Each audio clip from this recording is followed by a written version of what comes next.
আমি একটু জমি ছিল তাই বিক্রি করে ব্যাংকে রাখছি, শুধু ছেলেরা মানুষ করবো বলে, পড়াশুনো করাবো বলে। আমি ওই ছেলেরে রাখে আমি কি করে আমি বাঁচবো? আমার ছেলে চলে গেছে ভাটিয়াপাড়ার হাটে উঠিয়া, ওর বাবা বিক্রি হয়েছে।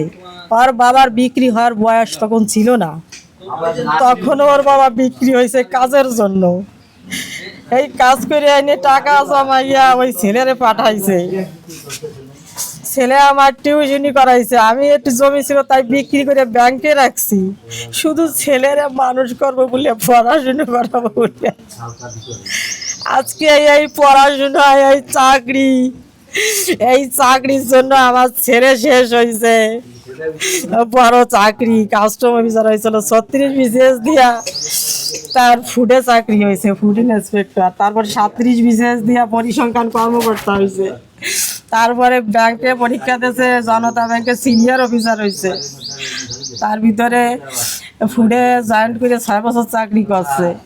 আবার 40 বিসিএস দিয়েছে, তা তো ভাই বাও দিছিল, কিন্তু পরে আর আসে নাই।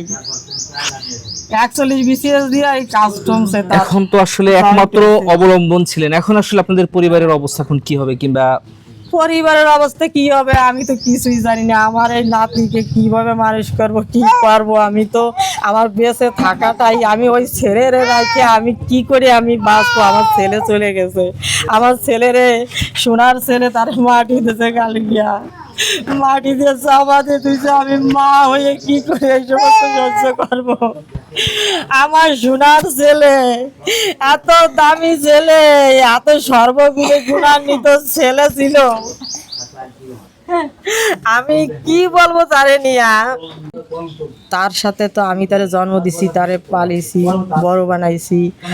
সে একটু ইয়ার কি করতে পছন্দ করতো। আমিও, আমার ওই একটাই ছেলে। মেধাবী কেমন ছিল উনি? মেধাবী ছোট, একদম ছোট, প্রাইমারিতে যখন পড়ছে তখন অত ভালো ছিল না, কিন্তু আস্তে আস্তে আস্তে আস্তে সে শুধু উপরের দিকে ওঠে, সে কখনো নিচের দিকে পারে নাই। সে 9-এ যখন উঠছে তখন ওর মাথায় কি ঢুকছে আমি জানি না, সে সারা রাত জেগে পড়াশুনো করছে। সন্ধ্যায় তখন আমার কারেন্ট ছিল না, এখানে হারিকেনের আলো দিয়া পড়াশুনো করছে। সারা রাত পড়াশুনো করছে, সন্ধ্যায় বইছে, আর সকালবেলা সে হারিকেনটা নিভাইছে। আমার পাশের বাড়ির লোকে ওই আলো দেখে পরে জানছে যে এরকমভাবে সে পড়াশোনা, তারা বিরক্ত হয়ে গেছে যে কি পড়া পড়ে, সারা রাত জাগে কীভাবে একটা মানুষ করতে পারে। 9-10 সে এইভাবে পড়াশুনো করছে। পড়াশুনো করে তার এই এসএসসি পরীক্ষা দিয়েছে, তার প্লাস আসে নাই।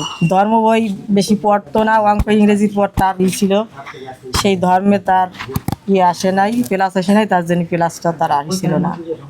এরপর আমি পরে লাল মিয়া কলেজে ভর্তি করাই, ওইখানে যে সে প্লাস পায় ইন্টারে।